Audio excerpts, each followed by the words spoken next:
Hello. You guys hear me all right in chat? We're just about a minute or two away from the game starting here. This is the semifinals match between LSIP and Flamnux. And once it starts, I'll do a quick map rundown, and then we will unpause and let the players go.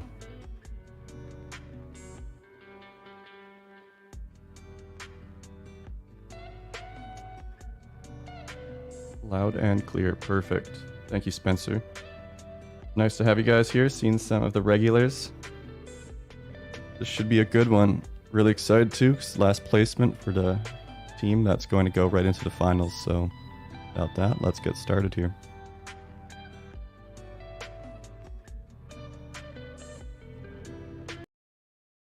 Arabia is a 2v2 map located in a harsh, sand-covered coastal climate. It features sparse plant coverage, high ambient temperatures, and lots of access to valuable minerals. The objective here is to capture the temple. The first team to place the statue in the center of the temple and guard it for 5 minutes wins the game. Players have 6 days before Luciferium addictions kick in and kill them.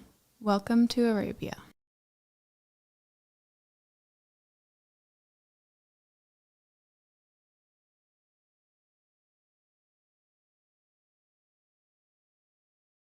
All right, perfect. So I'm going to let the players know they can start. Even though there is a big black square there on the overlay, I'm just going to get chat up there in 1 second. So the match has started. While I get that overlay, I'll just do a quick rundown of what we're looking at here. So we are looking at Arabia. If you played to get, or if you've watched a game before, you probably know what to expect. It is capture the temple. In this game mode, the idea here is to place this statue on your side of the square. Blue team is on the right. Red team is on the left, and guard it for about 5 minutes. There are obviously some mechs defending it, so it's hard to get to, but we have found that once that statue is placed, it's very hard to get the other team off in an entrenched position. So we are going to see one thing that's different here though, and look at this. We have a crash ship on this map for the first time, and what this specifically will do is it gives team access to advanced components. Right here, as you can see, when he destroyed a ship engine, there's some advanced components. That means this is the first game that we're going to see high tier weapons and gear, which is going to be really interesting. Now, on that same note, though, after 2 days have passed, right, we're on the 2nd, the 3rd, on the 4th, you can attack the other team. So teams that spend too long investing in high-tech gear could get punished.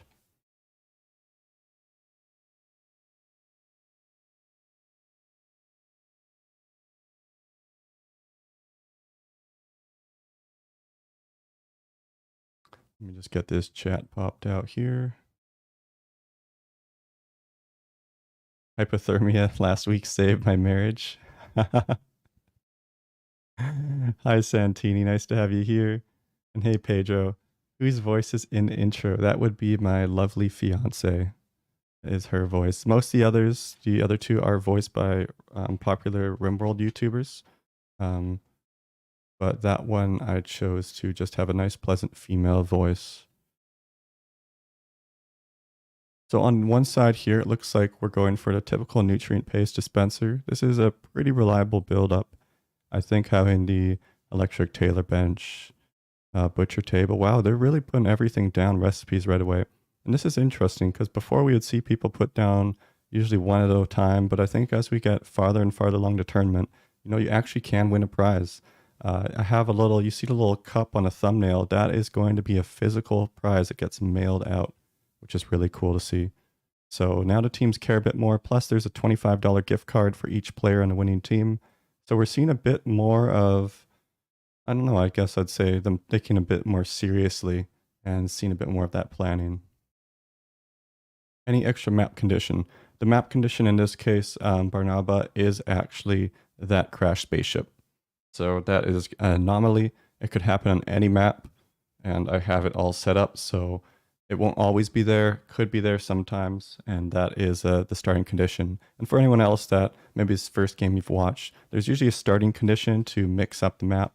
That could be anything from a cold snap right at the start that makes the game harder, heat wave, we've had toxic fallout, had all sorts of things. So it looks like over here we have Kenshin and he's going for the wind recurve bow right away. So that's interesting. And then they're going for more of a compact base. I think they're going for the roses. So this is amazing because this is actually inspired by one of our best teams here, Hot Wives. Unfortunately, they were eliminated. But what they did is they pioneered the mood approach. So they try to win games by making the other team's mood crash and having their mood high by having their base really lovely and full of flowers, which was really, really fun to see. So it looks like they're taking some inspiration here from the Hot Wives, and they're going to have that flower patch.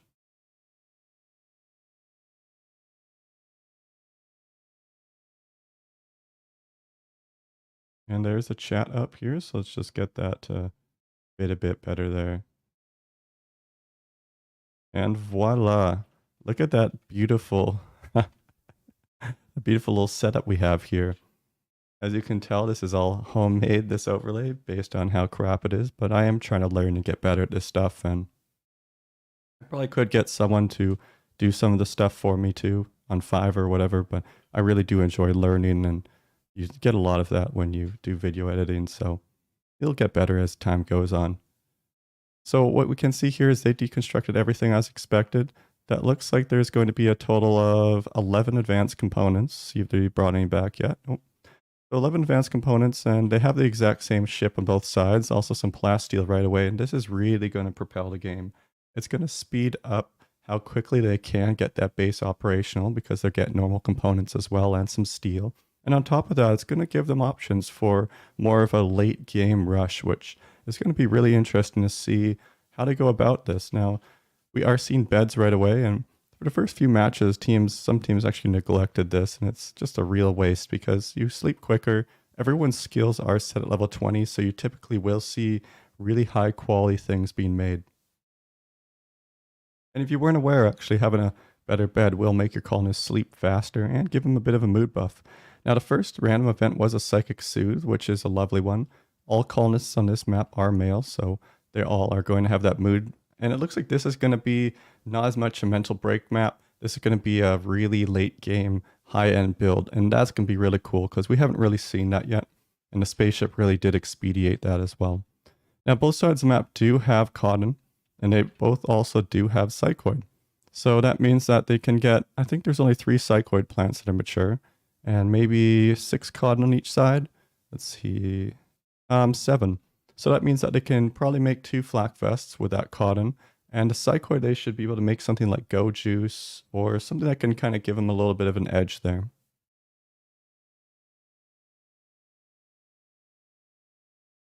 Let's see, Psychic Soothe. Yeah, I know it's a really lucky one for them on that end. Definitely beats. We actually, last time we did Arabia, there was a heat snap, not on my end, literally right out the gate by Randy Random, and that changed the plans quite a bit. And also, if you ever do want to watch any of these VODs back, I upload all of them onto the channel, and I timestamp them. So if you missed a game, if you have to step out, just go back and you can watch it later. No worries at all.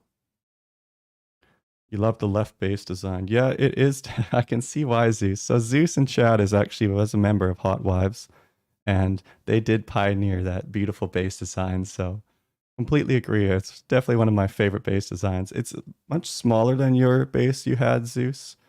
But I think that it probably, I don't know actually. I wonder, because you need to place a lot less walls when it's more compact too. So maybe it's actually more efficient. I don't know the optimal amount of daylilies or roses. That'd be interesting to find out.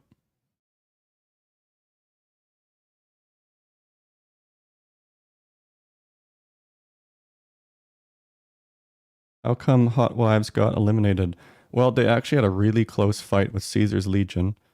And what happened was it was Breach Axes versus Shanks, and they just lost by 1 or 2 Shanks. And really what it came down to was a single tile that one of their members was off. So they got the jump, unfortunately, and they got shanked before they could retaliate with both members. And that's how quick these fights go, especially a melee fight when there's not much armor and you melee 20.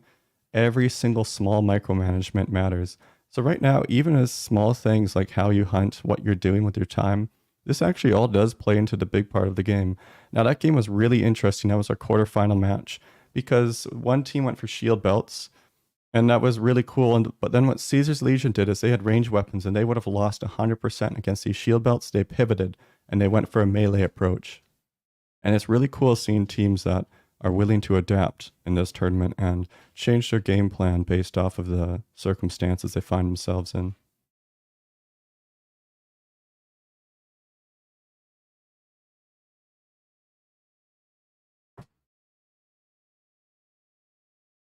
So we are seeing some pretty typical camel hunting here. That is going to probably be for travelware. Let's see here. Possible power armor. Yep. There definitely could be power armor on this one.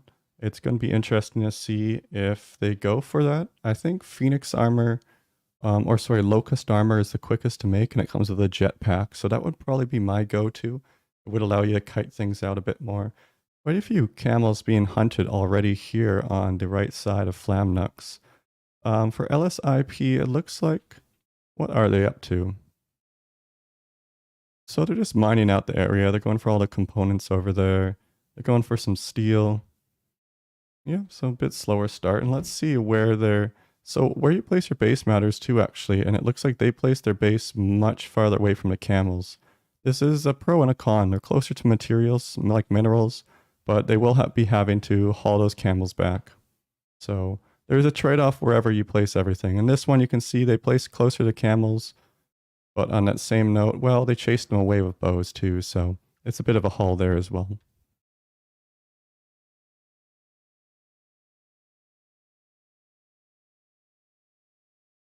Oh, right, Zeus is with Hirasuta. Yeah, my bad, Zeus. So many people that play in this tournament, sometimes I get it mixed up.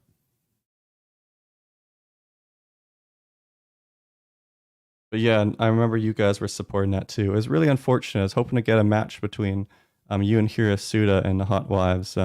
Zeus is actually part of the Boomrat brothers. That was my bad. And they actually did proceed, so they will be in the final match. So you're going to see Zeus and Hirasuta again in the finals next weekend. And they beat their last opponent because their last opponent died of hypothermia, unfortunately.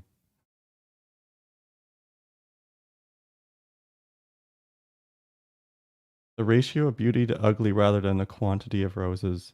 You think that room is going to be quite lovely? Well, I think it's going to be quite lovely as well, but I wonder how Rimworld would dictate that. I wonder if even just having like a single rose patch, how that would affect mood. Because it might increase the room impressiveness, but there also is another modifier, if you're not aware, that is just the beauty of the area. And sometimes walking by something that's beautiful or being in a radius beautiful can improve your mood.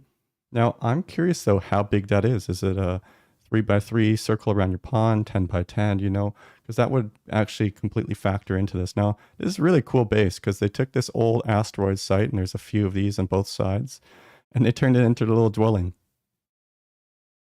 Now, that is an absolute boatload of dromedary meat, 764. So they are more than good for that. And they have lots of camel hide too, so they're probably going to go right into clothing here, I believe. Yep, there is a steel electric tailor bench, so once they get that up and running, they're going clothing, then weapons. And they probably have plenty of time. See, what was Masterwork here made? Masterwork steel bed.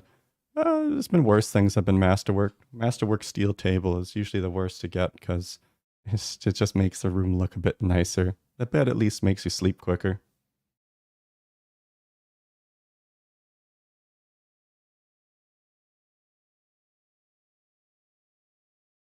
Good use of advanced components. I think charge rifles would probably be the number one here, or locust armor. I think anything that takes too long to make is going to get punished. See, it's kind of a blessing and a curse when you're given advanced components, because you could say that by the time it hits day 6 or 5, you have a better loadout. But at the same point, if the other team decided to rush shotguns, rush something that was more early game, and you're still halfway through making a pair of locust armor and you barely have weapons, it could be a really shitty spot. And on top of that, to make this high-end gear, you need a fabrication bench. So this takes more time to make. Then on top of that, you need to invest more materials into it. And it really could backfire on you. The other team doesn't even need to rush. They could just go for the objective, hold it down, and you would be forced to fight without all that time you invested into that high-end gear. So I think probably going for, if you are going to do advanced components, one person to build locust armor or a charge rifle would probably be the way I'd go about it. I'm still not fully sure though. This is the first time I've given players advanced components. So that's going to definitely dictate a little bit on how they play.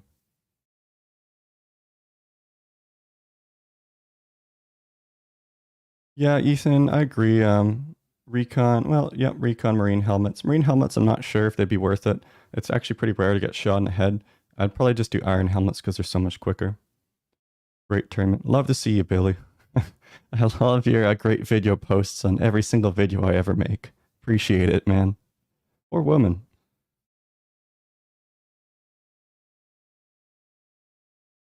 Cataphract helmet and flak vest. Yeah, Zephobos, I'm just not sure though if it's worth the Cataphract helmet because it's so rare to get hit in the head. A lot of other great Rimworld YouTubers have talked about it. I did an armor video if you're curious, but it's very rare that a shot hits the head. And what you want to do is you want to try to obviously invest as much time into preventing the average source of damage. An average source of damage is going to be to the torso. So I think in a time-gated match, what you're looking for is normal simple helmets and marine armor or flak vests and normal helmets. Now, I'm not 100% sure how long it takes to make a marine helmet. So if anyone in chat would love to put down the difference between time spent or work amount of a normal helmet, simple helmet in RimWorld, and a marine helmet, I'd really appreciate that. And then me and chat can get a look at it and see if it actually makes sense or not. Because if it's pretty comparable, then you could argue a marine helmet actually makes a lot of sense.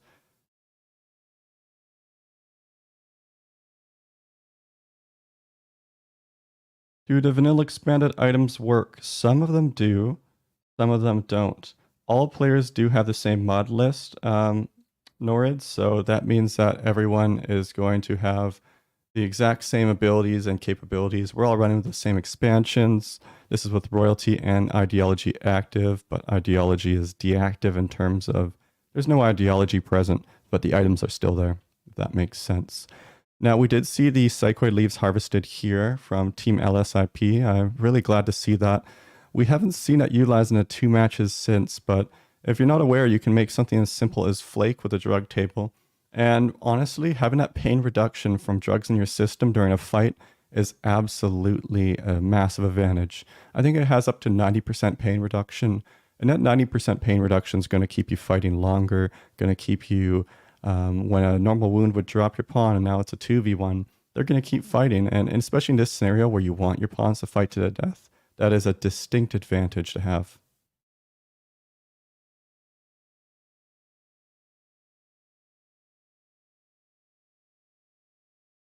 The Easter Island head icon. Yeah, the beauty thing. See, but I'm curious how beauty affects upon the mechanics of it, right?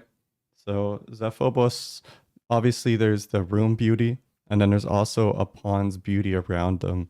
And I don't actually know how the mechanic interacts. There must be a certain tile radius around a pawn where it calculates the numbers, obviously. So steals think -15, stuff like that. But I don't know how far around a pawn it is. On the other side here, though, it looks like Kenshin's coming back to base, and he's going to get a light down. This is smart because you really want to make sure you have light. You'll be moving quicker and building more efficiently. Butcher table outside is smart. I don't know why they killed a snake. Maybe it was trying to attack them. Doesn't look like it, but... Oh, and currently all 4 players have heat stroke. Interesting. It's only 26 outside, but I guess during the day it probably got a bit warmer. And that's going to give the advantage of Flamnux over here, actually, because they can get some of that protection from the camel hide. Camel hide is the best heat insulator. Correct me if I'm wrong. Maybe Thrumbo is a bit better, but I'm pretty sure it is. And that means that they're not going to have that heat stroke, and they're going to probably be a bit more efficient during the day.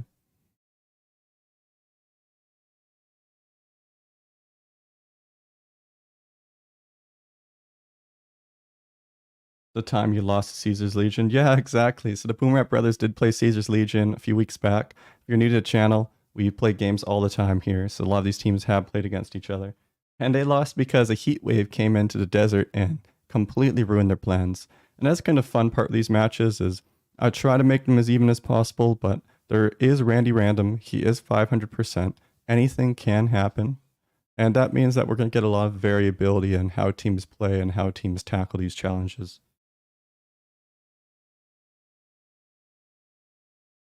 Must be fun hosting these tournaments. I really like it.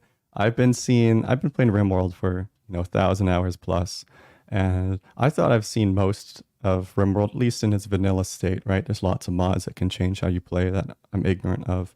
But it's so cool seeing these teams fight because the first few matches, everyone's feeling each other out. Everyone doesn't know what's good. And I don't think people still understand what's good. Like, we had one point where we thought shield belts were the ultimate OP choice. But then we just noticed that if the other team goes melee as well, it doesn't matter whatsoever. And now you invested all that time into shield belts. We thought range would be really good, but once again, shield belts is that counter.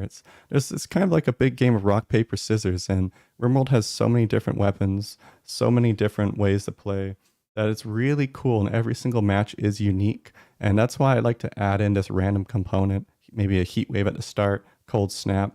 This was a ship crash because it really makes the players not know what they're getting. The players also aren't aware of what side of the map or map they're playing on to the day of. So they really have to prepare. And there's 4 tournament maps right now. Every one is completely different. You have different resources, different objective. And that means that you can't really just memorize one style of play. You have to be willing to adapt. And that's what we saw with Caesar's Legion last week. They adapted to a match when it was not looking favored for them, and they actually won. So it's really cool seeing when the teams successfully do that.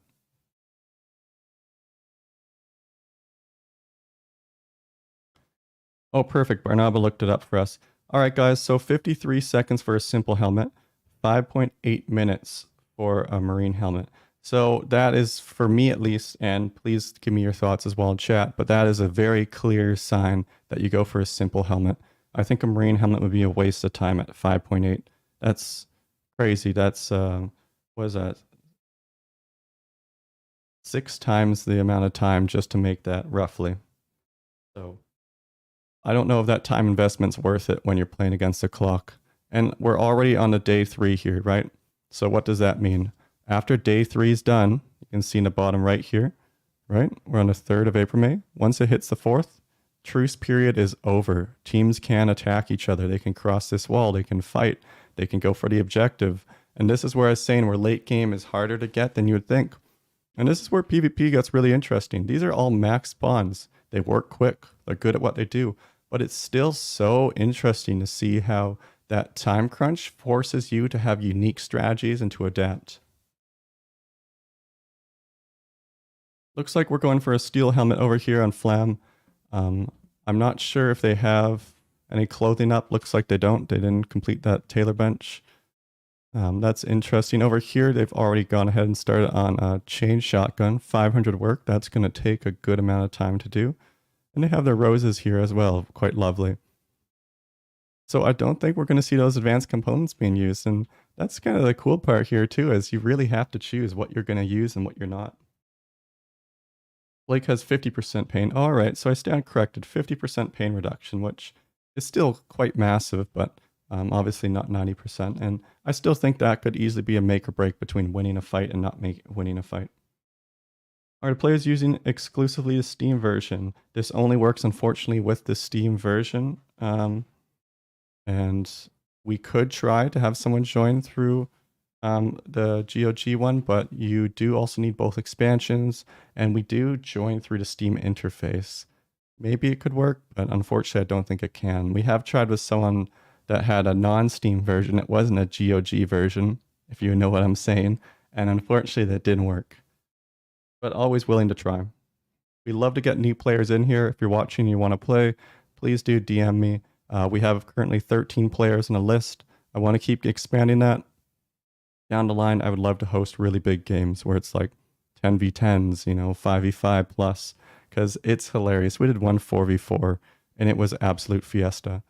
And after this game today, we actually are doing a free-for-all with whoever is around, and that's going to be really interesting. I made a Hunger Games style-esque map, right? So random gear all around, and it'll be kind of cool to see how that plays out. Now, 2 simple helmets done. They're so quick to make. And I think that is the play. Looks like their tailoring bench is up, so they will be able to get some camel hide going.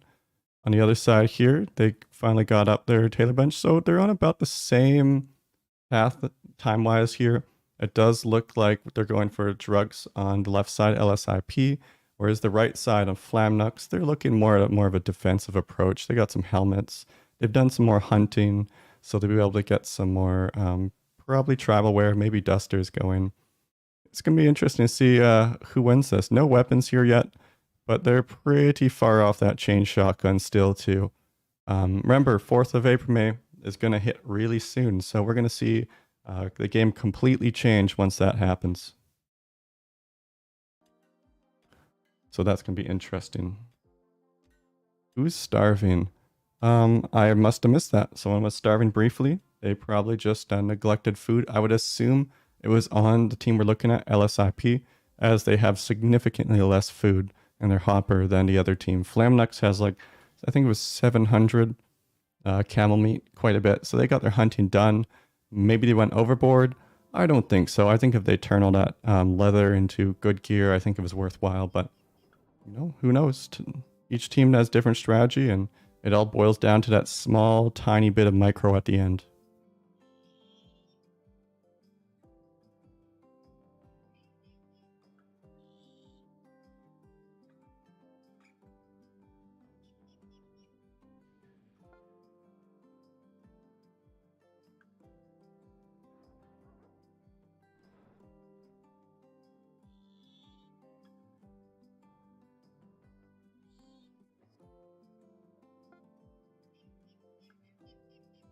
All right, so Zaphobos, yeah, so I knew the room thing, so he has a great point, though, for anyone that doesn't understand how beauty works.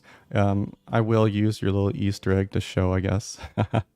It is the accumulation of all the items inside of it. So you see all these numbers here. Ignore the white numbers, that's just a stack size. That dictates how beautiful a room is. Now, their building room is this ugly, but if you see their bedroom, it's only, I don't know, negative 2.8, negative 1.7, so it's not as bad as out in the middle. We are going to see over here, let's see the roses. So each rose looks like it's doing 11. I think this rose is only a negative 4 because there's dirt underneath. And when you have dirt, I believe it's negative 15.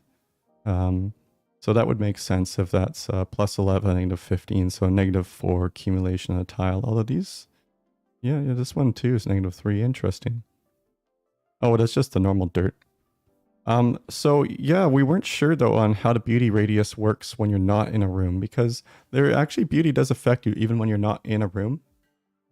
And that means that there's a certain radius around that pawn when they're walking around, and they will see if the area is beautiful or not. So if this guy's walking down here, he's like, wow, this is pretty ugly. Look at all this dirt, this rubble, doesn't care about the snake. But it's not awful, right? But you get inside here and look how quickly that drops. This whole area is absolutely rubbish. So, and that's what that will affect is your colonist mood. Not the biggest debuff, but it does matter. Usually what matters is areas you spend a lot of time in, and that's going to be predominantly your house, your workshop areas. In a quick match like this, as long as you don't mental break, really won't be an issue. And there is tribal wear, and that's going to be tribal wear for both of them. That's another masterwork, so that is amazing to see. And let's go ahead, and once he equips that, so we don't disrupt him, let's go look at the defensive properties on this. So if you look at the information here, we have 23.5% sharp, so it's pretty bad. That's not really going to affect most damage incoming, but that does act as a layer, and clothing works in 3 layers. You have your outer, inner, and middle. Each one has a chance to prevent damage. A dice is rolled between 1 and 200 when you attack, and it rolls against that number that you got. So 23% would be 23 as a number. If that dice goes below 23, it's either halved or completely negated. And that means that if it's below half of 23, so about 12, 11.5-ish, we're going to see it be completely negated, so 0 damage. If it's below half and the full amount, so 23 and 11.5, that range there, then the colonist will take half damage. And you can stack layers, so you could have your travelware has a chance to deflect it. Your duster has a chance to deflect it. Your flak vest has a chance to deflect it. And dusters are actually pretty good for this. And it looks like they are going to go for some dusters. I would say flak vests are king. It looks like they did get all that caught in here. I didn't even see it. There it is. So they'll probably get a flak fest go on right after. I would presume, although they do need weapons. Right now they are weaponless on Flamnux side. And then on the bottom left over here, LSIP will be finishing that chain shotgun shortly. And they do have a recurve bow, so they could rush. They could just snort a line of flake and run over there. And they honestly would have the advantage currently. So there is a lot of kind of intricacies with multiplayer because you're also, not just is it your own strategy, but you're reacting to how the other team builds and what they do.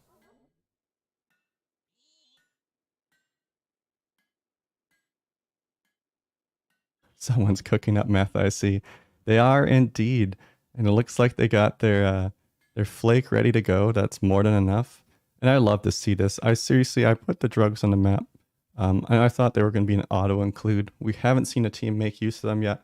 And that's predominantly because you have to make a drug bench. But it's such a quick recipe to make. And honestly, having that flake, Sage in chat earlier let us know, 50% damage reduction. That is absolutely massive.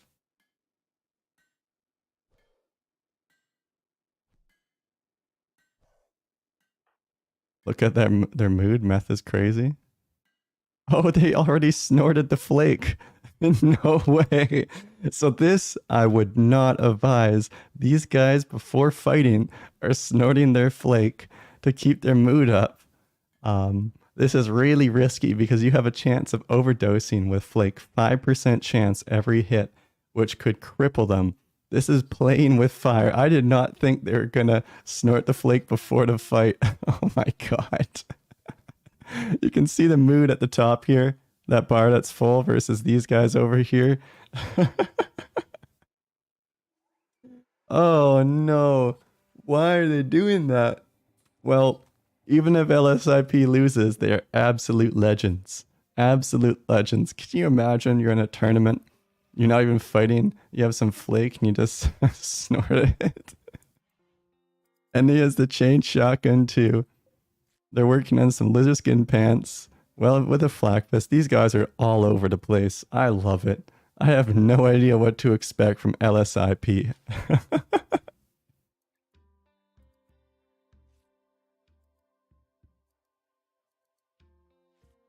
Valerio, the mod is called multiplayer.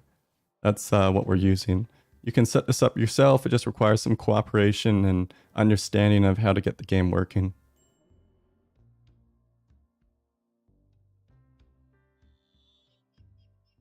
Rest fall reduction rate. That is true. There is a rest fall reduction rate. 1 in 20 chance. Yeah, I don't know if I'd do the 1 in 20 chance though. It's still quite risky. You know. No, Barnaba, I think 1.5% is for Yayo. I'm pretty sure Flake is a hard 5%. Correct me if I'm right. You know what? We can check right now. It's been a while since I did a drug guide, but I believe it does say the overdose chance. 1.5%. All right, I was completely wrong, guys.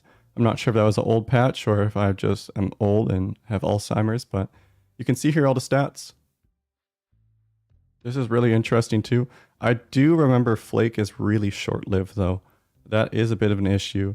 It looks like obviously they don't need to rest as much when they have Flake in their system. You could also argue that having recreation is a good idea too. It does reduce tiredness immediately, so that will keep them up a bit longer.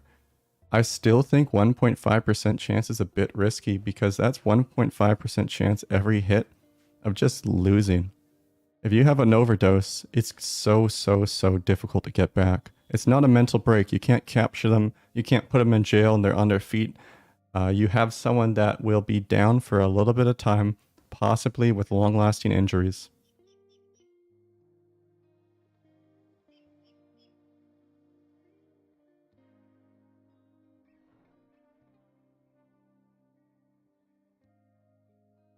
Is the mood bar the color variation on upon backgrounds? Yeah, so there's a mod that's very popular that actually adds color to this, but you can see right here where there's that little gradient, and this is in the vanilla game, so all of you have access to this. Oh, Anma tree died. So these guys are getting flake in their system, and it did that because now it's going to make the other team's mood worse. That's really funny to see. But this little bar here dictates your mood and your colonists in base vanilla. So you can see that right now, key's probably about 60%. On this side though, Flam is maybe at 30%. And if you click here, and you can see it's the exact same bar. So if you ever want to quickly look at colonists at a glance, this is a great way. It's present in vanilla. You don't need a mod for it. There is a great mod that adds some color to it though to make it a bit more noticeable. Can any of the players start a caravan? They cannot. Now let's quickly look, and the reason we do that is a caravan has a chance of crashing the game and causing desyncs. There's a few things that the players are limited by based on past experience. Oh, and we got a Psychite addiction and another tree. Oh, they cut their own tree. Terranux and Flam cut down their own too. So everyone's just going to be really close to breaking. -11. Crazy. Crazy, crazy. Even though it's worse for them, they just doubled up. They said, you're going to cut down that tree. Well, we'll cut down ours too. And it is day 4. They can go and attack. And look at this. They're going in. The fun's already started. Oh boy. So it looks like we're going to have a rush here. They have the flake. They have some of the early weapons. Tension's coming out here with a chain shotgun, and we have a recurve bow. Let's quickly look at the loadout on this side. They have one pump shotgun and a recurve bow. They're working on a second right now. I think that second will be up in time. These guys are literally going to write drugs. God damn it. Oh, they love to write stuff. I'm just glad it's not a dick for once. So they're going to punch right through this wall. Probably won't take too long. And it looks like they're going to ignore the objective and go right for the attack here. This is where things start to get a bit hard for the team that's a bit behind on gear. These guys are doped up too. They still have crack in their system, I believe. Yep, high on flake, 4 hours. So they're going to slowly work through this. I think chain shotgun's actually quicker shooting at the wall than beating it with your fists. It's that strong of a weapon.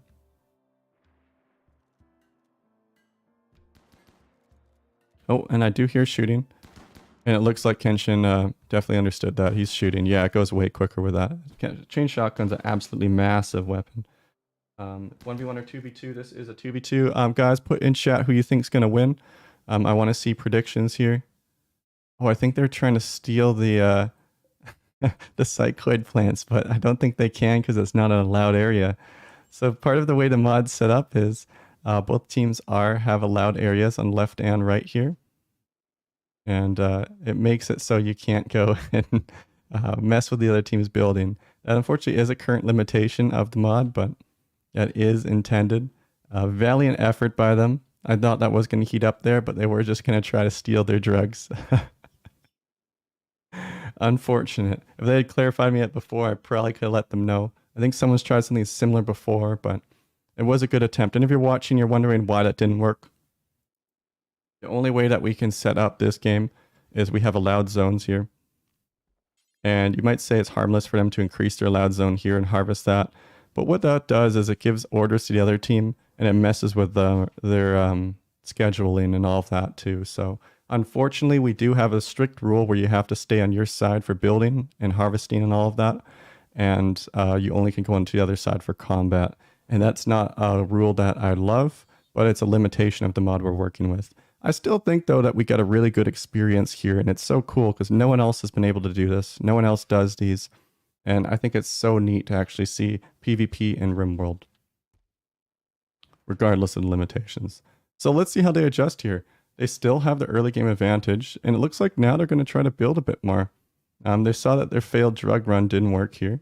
It looks like some snakes are actually migrating across the map, interestingly enough. And this gave these guys over here on Flamnux a big time advantage. They have a lot more breathing room. They have the armor. They are much more geared up than the other team. I don't see any flak vests currently, but maybe they're hiding them. So let's take a quick look here. Yep, no flak vest currently. They're working on dusters. I probably would have prioritized a flak vest since it has significantly higher armor. Dusters are good to have, don't get me wrong. It provides another layer of protection, but a flak vest is just strictly good in terms of defense.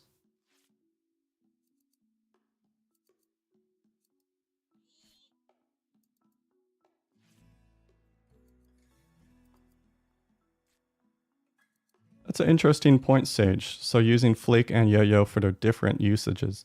Using one to help with work speed and keep you awake, and then using the other for more of fighting and attack. I do think that movement speed is actually massive, and that's something I didn't even consider. It will be interesting to see as more and more people get experience of this map. Right now, the other final contestants are watching this, the Boomerap brothers, so they're going to see this, and it's a best of 3 to finals, so they might actually run into this map again, and now they'll have a better idea of what to do, and I think we're going to see more and more people using the drugs as they start to realize that they have some really, really good effects.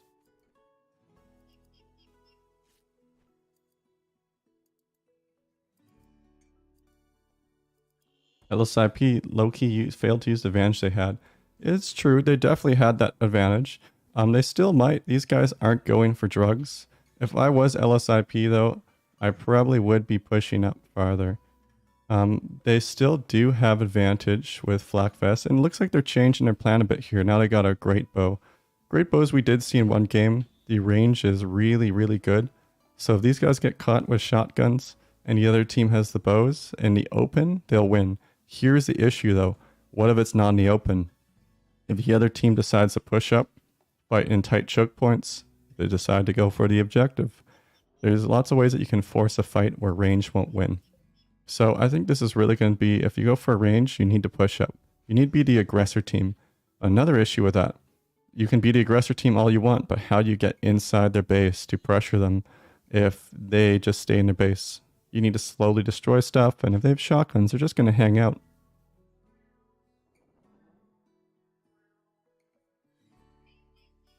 Yeah, so it looks like we have a few people here rooting for Team LSIP.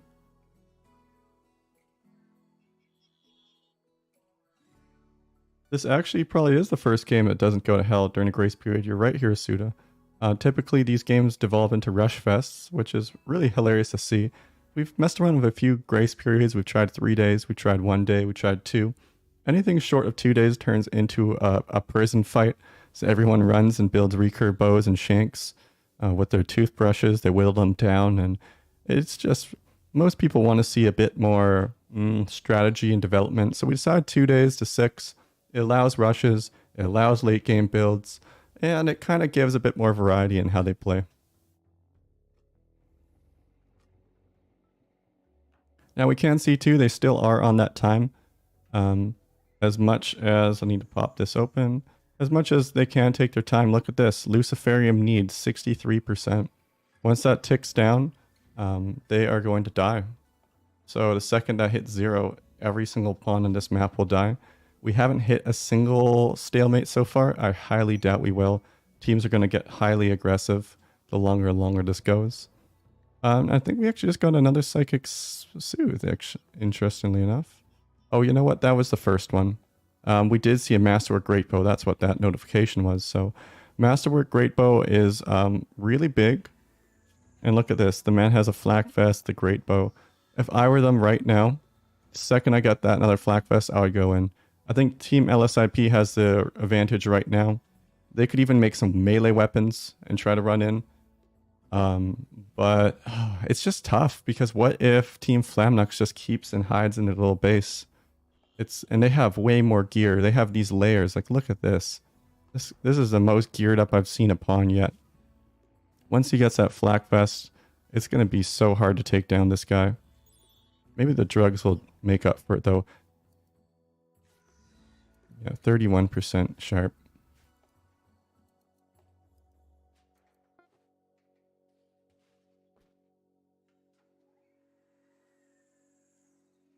What's happened so far? All right, so answer Fluffy. I'll do a quick rundown just for you, mate.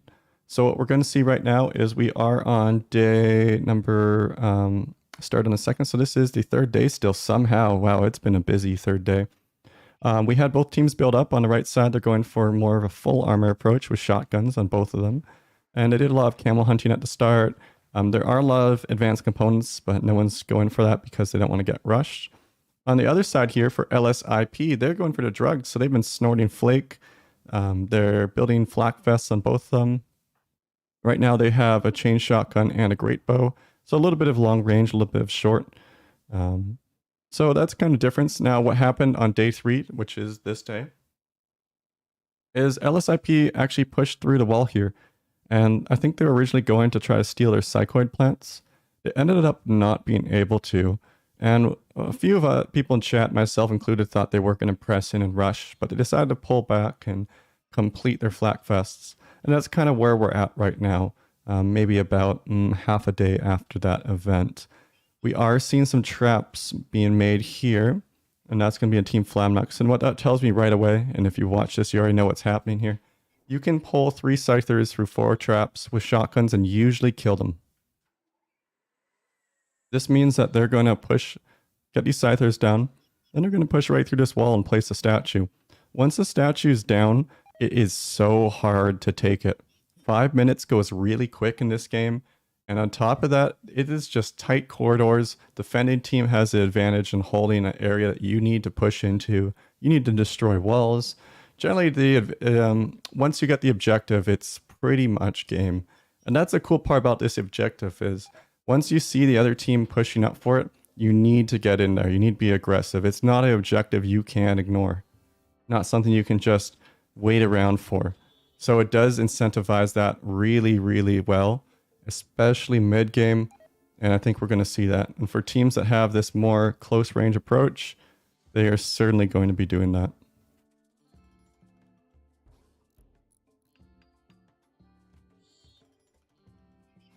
Take another look at Ø.H.M's. LSP has the shotgun. Yeah, they have the chain shotgun. We were talking about that earlier. That is much better than a pump, but on that same note, one of them doesn't. So this is kind of interesting though, because they will have their going in. I think, this is Kenin. Kenin's just going to go harass maybe. He has the range. He can poke them off most of what they're doing.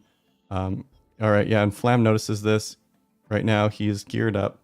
He's ready to fight it off. All right, fighting is going to start shortly here, guys. I want to see your predictions. We talked about it earlier, but let me know. Who's going to win? Are we going to see LSIP, the drug kingpins, or are we going to see Flamnux? And it looks like Kenin right now is just trying to deny the trap, actually, and he's doing quite well. It's quite a bit of damage if he does hit.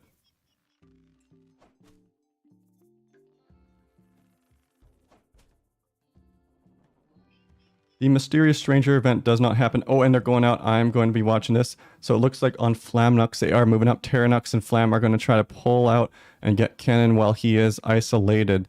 They are running up. I don't know how much more they're going to push, but they do not have Kenshin right now. Kenshin just, he's sallying out. He's getting ready to go. There are 2 flak fests here. I think we have one on the other side here.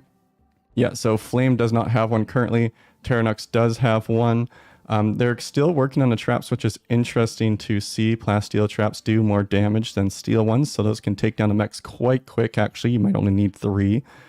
And they're going to try to rebuild the wall, I think. Now, you can't actually rebuild right there, so you need to build around it. Yeah, and they're going to see that. And they could plug up this wall right here. There's lots of ways you could do it. And it looks like the is died down here. Now this is really cool because we haven't had a match yet that is like this back and forth, back and forth. Normally it's just absolute YOLO madness. And I really like to see this because what this is doing is it's giving us a lot more variety. We're seeing teams that are more worried to take that risk. They don't want to lose. This is the best of 1 semifinals. A team that loses here is out. The team that wins, they have a chance at the finals. So we're seeing risks being really thought about when they take them, and I really love to see that. People are actually being careful. They don't want to lose to something silly. And there's the steel wall up. They'll be able to bash through that in no time, but it is a deterrent. Kenin can't just come and poke them off with a great bow. It's something. And they're going to keep working on these traps. They are pretty quick to make. If they put a torch here, or hot tip, they would be working quicker since it's nighttime, but completely understandable priorities.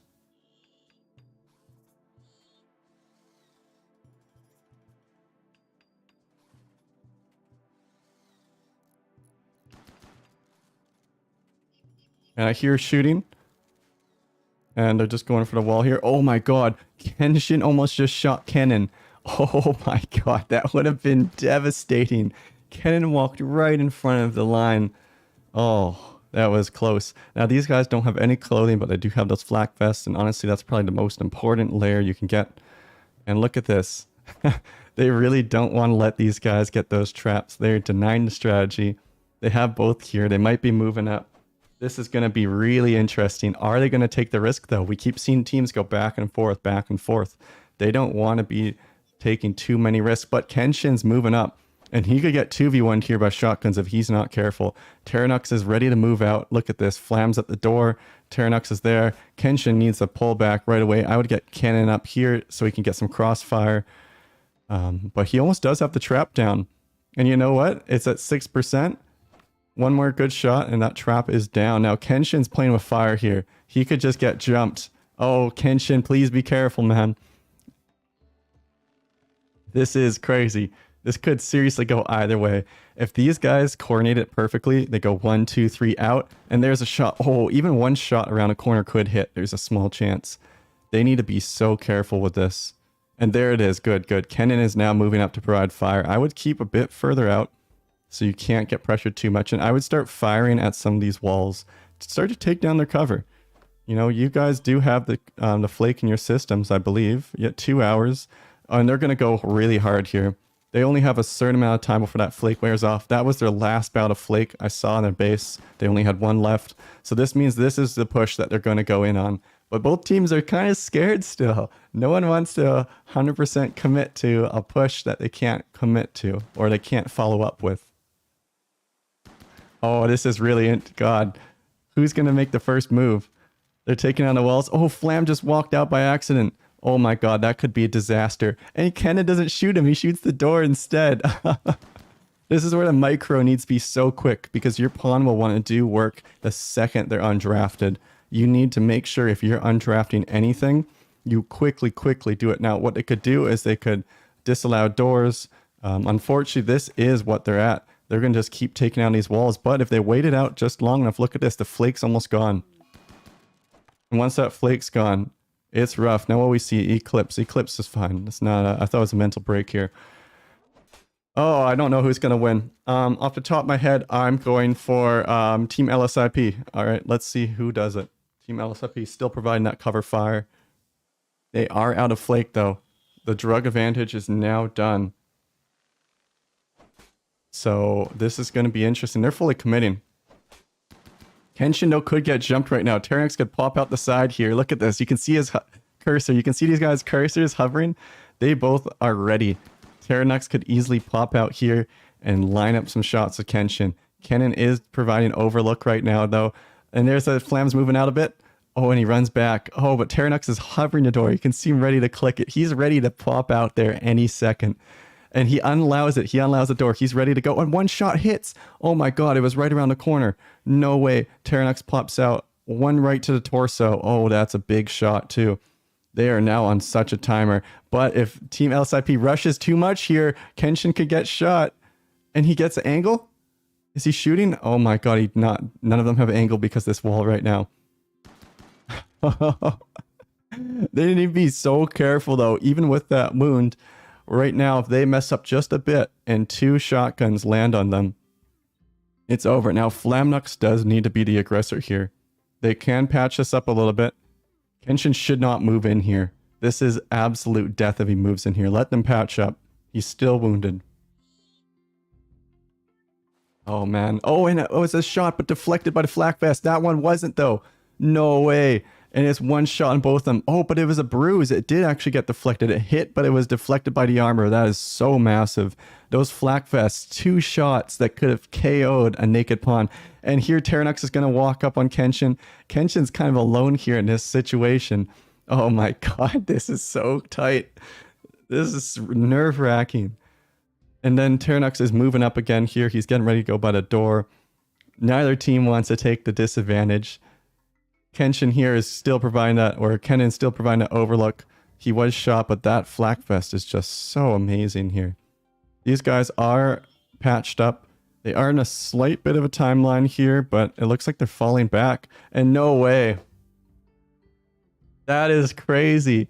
This is actually, so far, the best game we have had yet. We're seeing skirmishes. We're seeing teams come and go. We're seeing different strategies.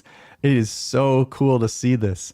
Teams are actually thinking. They're being careful. We're seeing Rimworld PvP really develop here. We're seeing people come up with strategies.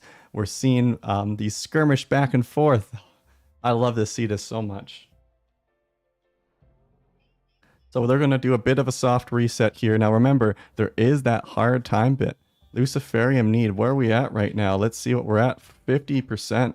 They don't have that much longer in this game. This could go so quick. I am actually so surprised it didn't end in death. A few shots traded, some wounds done, and both teams go back to their base. Now there is no more flake on this side, and they do have a psychite addiction. That is going to be really hard to deal with. That's kind of the drawback of using your psychite too early without committing. And unfortunately, since they did that, they now are going to be at a disadvantage on that end. They invested all this time into something that hasn't helped them tremendously. You could say it maybe helped them build some things, but now they're going to start to deal with that need, and that's going to be an issue. What they did do here, though, which was very successful, is they dismantled the traps. These guys are going to need to build back those traps. Looks like everyone is taking a much-needed rest, and we'll begin again on the next day. So we're on the 5th of April, May. Once, I'm not sure if it's the morning or night, it's just been an absolute scrap. And once that ticks over, it's going to be really interesting to see how these guys react.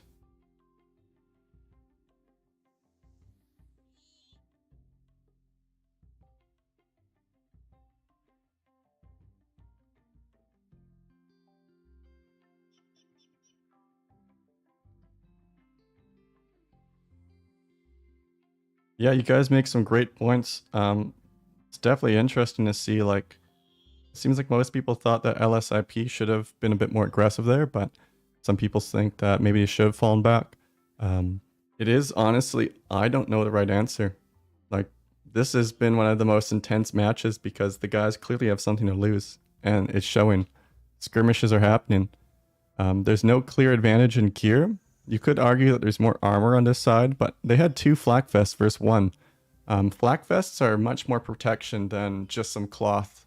Well, the cloth does give you more like overall protection, and the helmet's nice. The majority of the shots are going to hit the torso, as we saw, and 2 shotgun shots to the torso, and Kennen just shrugged them off.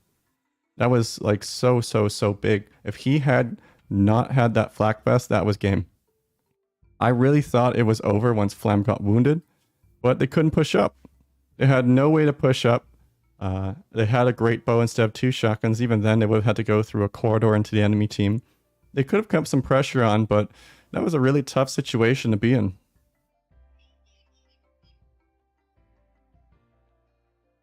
Dever, how many days has this match been going on for? I think it's been going on for about 4 now. Yeah, we're just on our 4th day coming up. This is definitely really interesting because we've never gone this far into a match before. Normally what happens is the team rushes really quick, and we did see some rushing here. And then that is that, but we're really seeing a drawn out match here, and we're going to actually get into late game, which is amazing. This is the latest we've ever seen. We're going to start to see full gear loadouts, different weapons. I still think pushing the objective is by far the easiest way to win here. This psychic addiction is really going to start to kill here over on LSIP, so let's see what everyone's up to.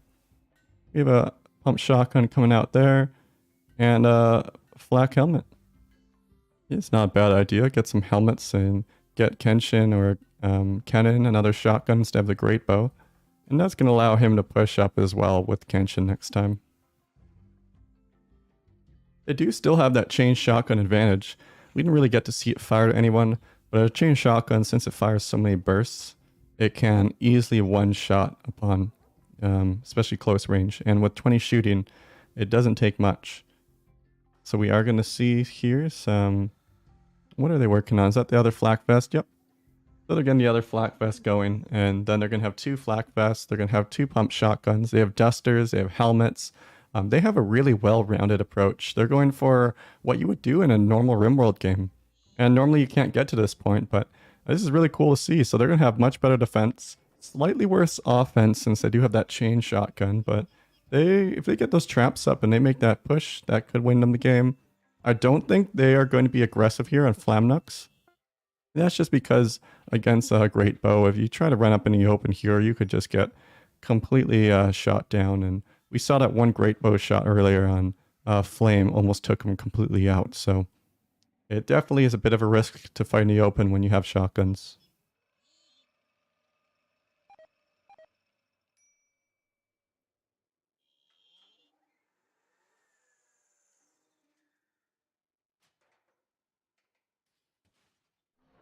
Yeah, Pedro, it's a good point. If they brought some food, they might have been able to wait them out a bit more.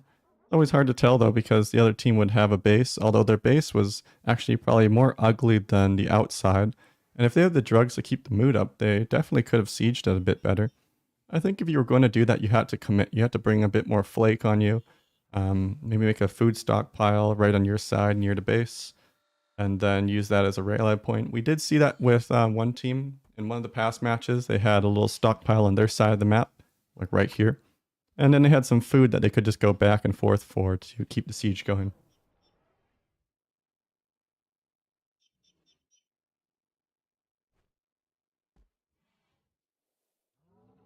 Yeah, they could have done motors as well, actually, and that's something here that might be viable depending on the map. Normally we don't get to this late game stage, but motors actually get built really quickly. We saw one team do them. In 2 days they had one, or actually they had two up, and they had a plethora of ammo. Well, like, 4 or 5 shots. But we did see that with a maxed out pawn, they're really accurate. They almost won the game purely off of one motor shot that one game. So it is a possible strategy, and if you know that games can be drawn out a bit, it is something that you could try to rush and then just try to shell the other team, because one lucky shell will absolutely paralyze the other team. And we do see the traps coming up here. This is very typical. They're going to just try to pull them through. And as I was saying earlier, these plasteel traps, if you didn't know, the material you use to make a spike trap completely changes its armor penetration and damage value. So these spike traps are going to have a very high armor penetration. Let's see if it says right here. Yeah, 165%. That is absolutely nuts. That means that this trap will easily go right through the armor, and it's insanely unlikely that it gets deflected.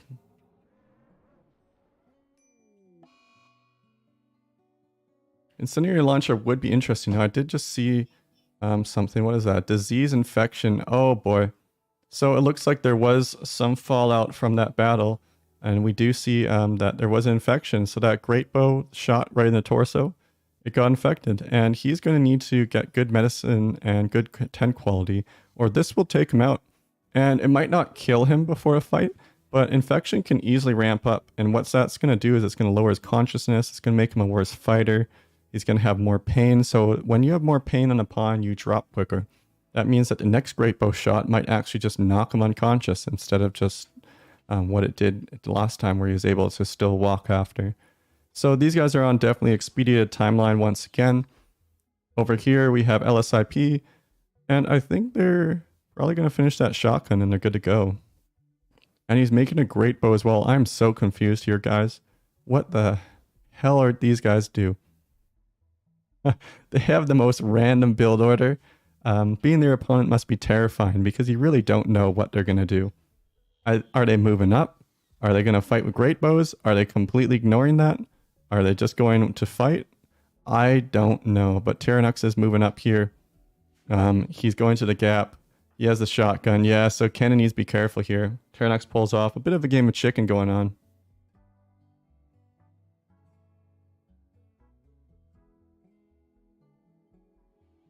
And it looks like another bell of action. Oh no, but what do we see here? Food binge. Oh, Kenshin, no. He's going to run right into the other team because they have food on the map and he doesn't. Unfortunately, that is completely allowed. Your pawn would normally run anywhere where there's food if you didn't have any in your base. And this is going to be probably game. That's a really shitty break. He had to arrest him before he got on that break. And yeah, that's how it's going to end, guys. Look how many shots that Vest's taking, though. That is amazing. The nutrient paste. And Kennen's going to run in. He has the bow at close range. Oh, no. What a way for it to end. Oh, my God. How many shots this guy in the tank though? And GG, just like that. And we've all played Rimworld. We all understand. Sometimes your defeat comes at the smallest of things. They didn't keep their mood up. They had a food binge. They weren't in a place to intercept him. And if they had food here, yeah, so it wasn't powered. If they had their food here powered, Kenshin would have just kept snacking on his own food. They had plenty here too. That was completely avoidable. Um, and they rescue him just to shoot him in the bed. I'm amazed at how many shots Kenshin's taking here, though. That flag fest is absolutely insane. And in typical fashion here, I believe that they are going to finish them off and then eat them. Generally what happens is they will shoot them to death and strip them down. And he's taking his pants, though, first. And, yep, here it is. You can see he's walking over. Oh, is he actually going to bury him? Oh, look at this. The good sportsmanship. Would he get a clapping in chat for these guys or whatever emoji is, thumbs up or something? Look at that. Most teams, they eat you. That is high levels of sportsmanship there. They put them in graves. That they said GG. Amazing. So what do we have for you guys next? We are not done here. We're going to go ahead and interview the winning team. All right. Then we're going to take a 10-minute intermission, and then we're going to have an absolute free-for-all fiesta. That's going to be a bunch of people on a map. There's going to be no build time. It's going to just be a bunch of fighting, and that'll be the way we'll end the stream today. So stick around for that interview right now, and then after that for the free-for-all. GG to these two teams, though. And let's see what their thoughts were on that match. Coming to us. Gentlemen. Hello. Hello. So, what a way to win, huh? Yeah. Yeah, it was unexpected to interesting. say the least. Yeah. Well, I really do like that you guys buried them. Very respectful instead of the normal eating. Although someone in chat pointed out that eating them actually is a sign of respect. So. I mean, it's in some cultures, but not in ours. In our modern society. Yeah. Yeah. Of course. Well, We that was bury people. Civilized people. That was a great game. So, what went wrong? What went right? Walk me through. Well, the only things that most of the things that went wrong were like after the first fight, after the first encounter where Flam got a infection, and that he got a cut from the great bow. But that's it. I think we made really good in the fight. So the plan went as expected. Well, we actually planned to go in and capture the thing, do the objective, but like they watched us, so we kind of had to make a new plan, and we just decided to bunker down. Yeah, circle. I like that, and you guys definitely had the right choice. You were in your base, you had protection. If you went outside, you would have been pinned down instantly by that great bow. Yeah. So yeah. You didn't really have as many options. Now we did watch that one shot snaked around a corner and hit you in the torso. I thought that might have been it, especially when you got that infection. But obviously the food binge, unfortunate. I was saying earlier they could have probably avoided that if they had power on their nutrient paste dispenser, because colonists will always go to the nearest one. But how it happens. We all know we saw a team lose a semifinals just due to freezing to death. So. I'm gonna say it was a little mismanaged. Yeah, but that was such a good game, man. All the skirmishes, like we were watching that chat. We thought this game was gonna be over like 3 times. We saw people fighting. We saw you retreating. It was much more tactical than the last few games, and it seemed like everyone was actually playing for a purpose this one, which was cool to see. Yeah, I like that. Like one team didn't go down after like one encounter. So I like that. Yeah. We had like 3. Yeah, that was awesome seeing those skirmishes, the pull back and forth. All right. Well, you guys proceeded to the finals, and you're going to be against the Boom Rap Brothers. That's going to be an exciting match. Anything else you guys want to say to chat here that's not the N word? Excuse me. I think won. that's a personal attack. We won. All right. Well, I can say that the other team won't like that they got beaten by some European. as the It's true. This was the American EU patriots. versus US. All right. Well, I'm gonna put the stream into intermission here for everyone watching, and then in 10 minutes we're gonna get a free for all going. Great. Nice. That's gonna be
All right. Let's jump a penguin.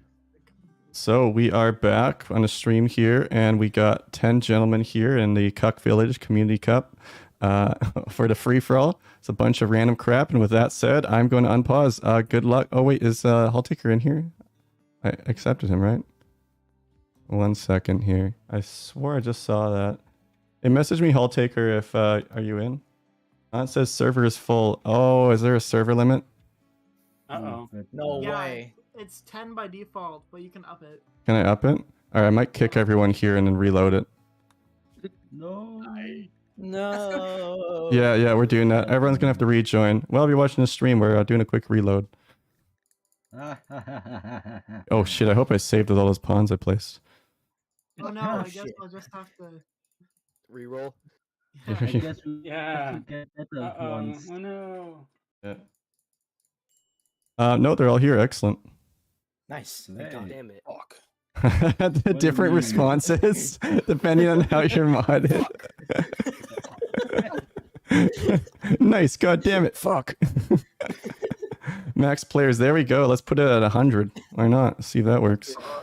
Great, yeah, Oh my sure, God. 100. 100 people in the same fucking Rimworld map. Yeah, that's the dream, man. I want anyone who's watching that hasn't, please come join us. I want to get these matches as disgustingly large as possible. Oh, yeah. Some people are already joining before the invite. What? It's a You guys are simulated base that the monsters. Reinforcements will show up. We're just so ready. Yeah, so this was a rated Imperial base. So yeah, there will be reinforcements at some point. Uh-oh. Wait, is this like a stock Imperial base? Yes, you sir. throw spear and shit around, right? I put a bunch of weird stuff around a stock Imperial base. You're absolutely correct. I'm on a different map. How do I fix that? You're in a Double different. click Just click on the other one. Oh yeah, Okay. then just look at the other one. Oh, thank Imperials, you. I was confused. Imperials go nuts, bro. All right, we Hall Taker. I just saw you joined and leave. Oh, someone else left too. Kenshin. Yeah, I'm in packet errors. Oh, and you're back in. Oh, it says downloading now. Yeah, honestly, packet errors are easy fix. You literally just rejoin. It's not something that keeps happening over and over. And there he is. All right, we're all in. Excellent. Or- Question: Can I put my pawn somewhere else because he kind of has a disadvantage? By That's a great question. I'm unpausing. No. Gee, good luck. Let me just turn off development mode here, and we're off. And let's see what happens. So it looks like there's a group running right towards the middle here. Hirasuta, Ken, and Kenshin. Sage also. Oh man, and then some people are going wide. Fuck. I'm gonna hop into another chat here, guys. Good luck. I'm gonna get you, bitch. All right, so it looks like we have Hirasuta and Kennen are going right into the middle here. Flam is going up as well. Looks like he's going for a plate mail. Hirasuta, though, is going for a longsword right away, attacks Kennen. Sage grabs some grenades. Kenshin's going for some armor as well. Sage starts throwing some grenades, I think, at Kenshin here. Hirasuta chases off Kennen with the longsword. Flam is still looking for something else. Looks like Sage is throwing a grenade at a bear, and he gets grizzly bear revenge. Oh my god. He aggroed all the grizzly bears. They're gonna kill everyone. Look at this. Hirasuta's getting jumped. Flam's getting jumped. Who's still alive? Is that all the grizzly bears? Oh, in the middle is just a disaster. He aggroed all the grizzly bears at once. Tara's running for his life. Kennen is going down south. Oh, and he's running off to the side. We have the players that are farther out are going to be surviving a bit longer, and Kennen is not going to survive from all those grizzly bears attacking him. He is going down so shortly. Tara is running for his life right now. Horde of bears just chase him on the right. One more death on Kennen there. We have Hall Taker and Yachi's at the bottom. At the top here, we do have a fight. It looks like Hollow Tree stabs Zeus to death with the weapons. The bears are coming, though, and the bears are coming for Hall Taker and Yachi's. Is he still alive up here? Tara is going to get caught, though. Oh, and the bears have got him. You can't escape the bears once they find you. At the top here, we do have Hollow Tree. He is a bit wounded, but he is going to try to maybe eat Zeus. I don't know. We do have Yachi's running for his life versus Hall Taker, but Hall Taker's on a horde of bears on his tail.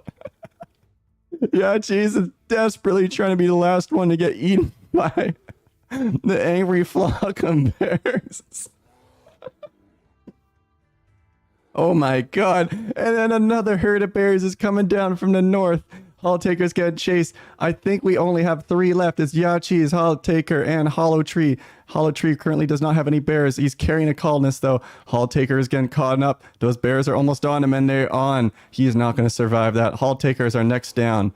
Instantly dead. Now Yachi's is running for his life. A bunch of bears behind him. How's Hollow Tree doing? Hollow Tree is currently carrying Zeus back to the middle. He has no bears on him whatsoever. Yachi's really needs to... I don't think there's anything this man can do. How quick is he? Oh boy, at least he's 100% speed. Yeah, this is not looking good. If I was Yachi's right now, I would be quite nervous. It looks like the bears are catching up very quickly here. On the other side, Hollow Tree still carrying Zeus's body. He drops it, and he goes and picks up some grenades. He's going for this inside route. Yachi's is going to try to bring the bears over to Hollow Tree, though. Only 2 of them left. If Yachi's can meet him in time and he can take him out, he does still have a chance at winning this cup. It looks like the bears are coming, though. They are hungry. They are so close, but Yachi's actually is really quick. That's surprising, but the grenades are through and there's Go Juice there. If I were him, I'd grab that Go Juice ASAP. There's marine armor. There's lots of good stuff. Oh, yes, the Doomsday rocket launcher. And Yachi's is coming, but he's going to fire it. No way. Here it comes. Oh, yo, and Yachi's wins. No way. Oh, my God. And it looked like the game literally crashed. It was too much going on. Holy shit. GG. Man, we're going to do another one of those. That was amazing. Let's jump back into the players chat. Holy crap. Oh my god. Oh my god, guys. What a fiesta. Oh, you guys just literally destroyed the whole map with that last shot. Bro, that was crazy. The bears chasing everyone too. Yeah, I just watched spectating people running around from bears because you grenaded one of them. I'm going to host another, by the way, so everyone's going to get invites. We're going to do another one of those, so same drill. Oh my goodness. Let's load up. God. I better keep my character. It's same characters, yep. Okay, thank God. no. Oh my god, that was... Who threw the grenade at the bear and started that whole fucking fiesta? Sage. It was Sage. I was like, why is he throwing that grenade at the bear? And then suddenly they just start chasing after everyone. Oh, brutal. I couldn't even pick up one item. I couldn't even do that. Man. Oh, that was so good. All right, everyone join up. You know the drill. You can just join manually too. You don't need to wait for invites, as some people already have found out, but I will baby you and send invites. I do that every time. The winner was Yachi's. This time. No Yeah. way, I won. Yeah, I won and I didn't do shit. the Valiant Doomsday launcher took off his own head right at the last second, I noticed, so... Yeah, I saw that Yeah. shit. Yeah, he survived for like 1 second and then died too. Yeah. Yeah. Okay, hold up, I'm joining. Oh yeah, everyone get in here. I'll hang out and chat this one too. That was too fucking good. You had to hear us I knew scream. it was a good idea Scream. to stay away. Yeah. Yeah, no Oh. worries, guys. I got that recorded. It ended up just being who could escape the bears the longest. And And then I think it was... I didn't even get to fucking fight because the bears like. It's amazing. And then Hollow Tree carrying Zeus's body back. The body of his fallen comrade while everyone's dying to bears across the map. What was going on with that? So yeah, what are you gonna do with my body, bud? Wait, what the fuck I- am I? I was gonna sacrifice you to the bears because I didn't want to get eaten. All right. So as always, I was gonna unpaused. Good luck. Oh, fuck. Oh shit. I wasn't even in the game. All right. Wanna team up, Huddle? Team up. Yeah, team up. Yeah, you can team if you want. Do whatever. Yes! Yeah, Let's cheese. speed them up! Yo, Sage, come Go here, be come here, fine. Sage, come here. I'll take the legendary. But, Sage, run, Sage. man. Run, Sage. Come on, Sage, come here. Oh, You can I got do news it. for you, Sage. Oh man, he's escaping. Ursuda, chill, please. I beg you. Oh my god. The shank. What's going on over there? Oh, it's the fight Oh my Kenshin God, Hirasuda, the rematch. Get him. Hey Zeus, we team, right? Yeah. There's a plasteel longsword right there. Flame. Oh, brutal. Hirasuta, Victor in the middle. That's good. Oh, but Gonna get Hull him. Taker geared up without any fight and is ready to shoot. He has the gun link and Can I LMG. get the plasteel one? There's the uranium one there too. It's excellent. It's got about the same DPS. Is it better than silver? Oh, Sage, no. He died. All right, well. After Hall Taker? Wait, what? Shit. Oh, Wait, God. what released the Wait, barrel oh. or a pulsar? The LMG? Oh, fuck. Flee the LMG? Oh, he's taking... He's saving Flame, Sage. back me up. Oh, God, what's going on in the middle here? Terra and Hirasuta on the right. Cool Flame is if you bandaged me. That'd be like so cool. Is that a truce between Flame and Hollow Tree? Yep. All right. Yes. You want to go take Terra? We love you. We Uh. love you. Oh, look at this. Hull Taker looking after his comrade. A crazy man with a. Oh, Terra's going. Go Juice and me too. Hull Taker. No, shoot. Shoot, dude. Oh, no, he's done. Oh, Terra's so quick. Oh, my God. Oh, he's Go Juice. He got into the middle in the Go Juice. Terra's juiced up. Oh, my God. He's going to butcher Hull Taker here. But Zeus and Yachi's coming from behind. Oh shit! Oh, with the shots. No way. Oh, it's a fiesta. Oh, everyone's jumping on each other. Melee level 1? How low is your melee skill, Zeus? Oh, no. They're so weak. Oh. Yeah, Oh. I have a 0 melee skill. Oh no. No, Oh. right in the middle of this. That's fine. You know, join point. It's fine. Yeah. Oh no, I'm dead. All right. Well, brief intermission here. Terra's still running. He's getting some heal root. Hull Taker's getting now turn. Oh my God. Hull Taker almost turned it around. Save me, Zeus. Fuck. Crazy. Oh, join point again. Oh. Yeah. I'm joining. Oh, I've never had the mod be this rough before. I guess this is the I fiesta. wonder why. Yeah. All right, let's see. Maybe it's because there's so many weapons. Let's see what's. Oh, he has the. Oh, he didn't fire to Doomsday though. Hirasuda's getting shot by Flam. He loads it though. Can he fire it off in time? No, don't do the join point. Oh, I just want to see it fire. All right, we're in. And can he get the shot off in time? He does. Oh my God! It takes out Flam. Oh, Jesus. Holy. What just happened? I How are was you- gone for like How is Hirasuda still alive? You've been through so many fights. Hirasuda's like killed 4 men. Hirasuda, give me Go Juice. I swear I'll be loyal. Oh my God. Who do we have left? Hirasuda and Zeus and Terra's left. Is the alliance still going to hold though between Zeus and Terra? bloody. Terra's currently cleaning the floor. Oh, I think he's not there anymore. Oh no, he's still there. Yeah, he's gonna die. Yeah. Oh, he's back. He's gone. Armor. Oh my God. Who we got here? Zeus is gun linked up. All right. 3 people left. Ooh. Tension's down. Hirasuda is patching himself up. Hello, Tree. What did you do? Oh, what's that thing exploding? Where is that? Oh, No. just top. Hello, Tree. What did you do, man? Now remember, Zeus and Terra, you guys are gonna need fight too eventually here. Last one standing, so that alliance gonna hold. Are they gonna Hunger Games it, threaten to kill each other? It's You a want to be my melee Russian Hirasuda? Nah, I'm gonna die. I'm gonna die from build loss. Well, then do you want to sacrifice yourself? oh, Terra's down. It's a 1v1. Gone.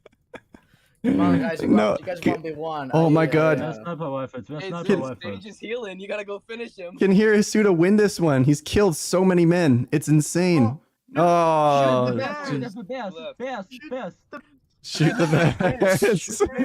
Shoot the bears. Fair Come on, game, I Hirasuda. can do anything. I have like no shoot skill. Oh my God. Oh, he's fucking leading him into it though. Kiting. Oh, the kiting out, yeah. Oh my Ah. God, so many join points. We've never seen this many join points ever. I wonder if it's The throne isn't usable. the base. Maybe you can use grenades. Just saying. There's mean, there that are is a also fair- that sniper is- rifles. He's just healing up here. All right, wait, guys. Who's not playing? Thoughts? Who's gonna win? Are we going Hirasuda or Zeus? I'm rooting for Zeus. I need Zeus to win. Hirosuda killed I need me. Zeus to win because Killed me and Hirosuda killed I me. need Zeus to win because Yeah. he's my teammate. I guess Hirosuda did kill so many people that everyone's not rooting for him anymore. Of course not. Fuck him up, Zeus. Oh my god. Wait, is your... Pass. What's the stats on your pawn anyways? I didn't check. Is it one of the good ones? It's not even a good pawn. How do you kill so many people, Hirosuda? Fucked me up. I mean, Bloodlust. I got the good sword and the armor. Oh my god, what's And with all go these Zeus. join points? Jesus Christ. Holy shit. Bro, there's so many people dead. Yeah. I mean, obviously. Oh, he's going for a backdoor escape. Zeus is covering the flank. Can he get out? He could pick up a grenade though. He has the grenades. Oh. One grenade can end it. Hirosuda's so wounded here. Look at all those graves being built.